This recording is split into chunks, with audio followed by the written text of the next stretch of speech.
এর আগেও কম বেশি আরজি করকে নিয়ে কথা বলেছি, প্রোটেস্ট করেছি বলতে পারেন। একজন মেয়ে হয়ে মেয়ের পাশে দাঁড়িয়েছি, ভালো লাগা খারাপ লাগাগুলো তুলে ধরেছি, আগামী প্রজন্মের কথা ভেবে তুলে ধরেছি, নিজে একটা মেয়ে সেই জন্যেই তুলে ধরেছি যে আমাদের সুরক্ষাটা কোথায়, আমরা কোথায় যাব।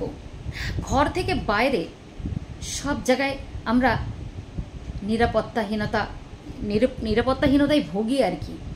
তো এই নিয়ে প্রোটেস্ট আমি অনেক আগে থেকেই মেয়েদের জন্য লড়ে এসেছি এবং লড়ে যাচ্ছিও। তো আজকে সত্যি কথা বলতে কি, সেদিনও বলেছি আজকেও বলছি যে আজকে যদি সত্যি আরজি করের বিচার সঠিক হতো আর বিচার সঠিকভাবে পাওয়া যেত, তাহলে হয়তো কসবা ঘটনাটা ঘটতো না। কসবায় যে ঘটনাটা ঘটেছে, প্রথমে ডক্টর, তারপরে হচ্ছে লয়ার, এবার ইঞ্জিনিয়ারিং স্টুডেন্ট, পরপর সাধারণ মহিলারা তো মানে কি বল বলিদান হচ্ছেই। সাধারণ ঘরের মেয়েরা, গরিব ঘরের মেয়েরা তো যেখানে সেখানেই পড়ে থাকছে, সেটা কোনো বড় কথা না আজকাল। এটা একটা রেয়ার ঘটনা হয়ে গেছে, কমন সবার ভাষায়। কিন্তু আর কতদিন বিচার না পেয়ে মানুষ মরেই যাবে একদিন, তাই না? খুব কষ্ট লাগে, বিশ্বাস করুন। মেয়েরা কোথায় যাবে, কোথায় গেলে তারা একটু শান্তি পাবে বলতে পারেন? প্রশ্নটা আগেও করেছি, আজও করলাম। কোথায় যাব আমরা? আমরা কি ভালোভাবে একটু বাঁচতে পারি না? আমাদের সেই বাক স্বাধীনতা নেই?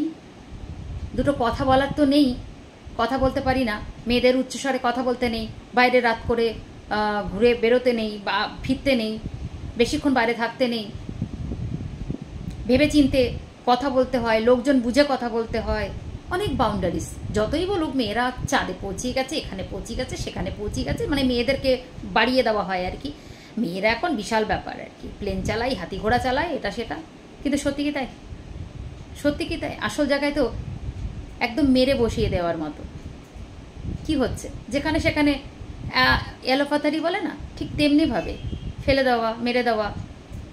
আর দুই একটা যখন কেস ঘটে যায় ছেলেদের বেলায়, তখন বেশ ঝড় ওঠে সোশ্যাল মিডিয়াতে। তখন কত রকমের রিল বানানো শুরু হয়ে যায়, সত্যি অবাক লাগে। আমার বলতে আসার একটাই কারণ, এটাও কি বিচার পাবে জানি না। ভাগ্যক্রমে ঈশ্বরের দয়ায়, তার মা বাবার আশীর্বাদে, মা বাবার ভগবানের প্রের জন্যে মেয়েটা বেঁচে গেছে। এবার ও যে বেঁচে গেছে, ওর বেঁচে যাওয়াটাও যে ওর জন্য কতটা দুঃখের, যন্ত্রণার, কষ্টের, সেটা সেই জানে। একটা মেয়ে হয়ে জানেন তো অনেকটা বুঝতে পারি যে তার আত্মসম্মানে বা তার সেলফ রেসপেক্টে যখন ঘা লাগে বা তার কতটা কষ্ট হয়। আর এই মেয়েটা তো গণধর্ষণ হয়েছে আর কি। সত্যি কথা বলতে প্রশ্নটা আপনাদের কাছে রেখে গেলাম, আমরা যাব কোথায়? কোথায় গেলে আমরা নিরাপত্তা পাবো? কোথায় গেলে আমরা একটু খুলে নিঃশ্বাস নিতে পারবো, যেখানে ভয় থাকবে না? কোনো সম্পর্কেরই মূল্য নেই আজকের ডেটে দাঁড়িয়ে। যে কোনো সম্পর্ক ভয় লেগে যায়।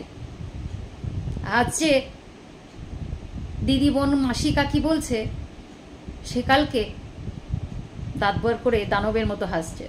সিরিয়াসলি খারাপ লাগছে হয়তো আপনাদের কিছু মানুষের কথাগুলো শুনতে, কিন্তু একবার উত্তর দিয়ে যাবেন। সত্যি দুঃখজনক নয় কি? আজ আপনার ঘরে হয়তো মেয়ে নেই, আগামী দিন হতেই পারে। একটু ভাবুন না, না থাকলেও নিজের মায়ের কথা ভেবে, নিজের বোনের কথা ভেবে, নাই বা থাকলো আপনার সন্তান, আগামী দিনে তো হতেও পারে একটা মেয়ে ফুটফুটে। কার ভরসায় রাখবেন? কোথায় রাখবেন? কার ভরসায় ছাড়বেন? সেই কুমিরের গল্প শিয়ালের গল্পের মতো হয়ে যাচ্ছে সব সময়, প্রত্যেকটা দিন।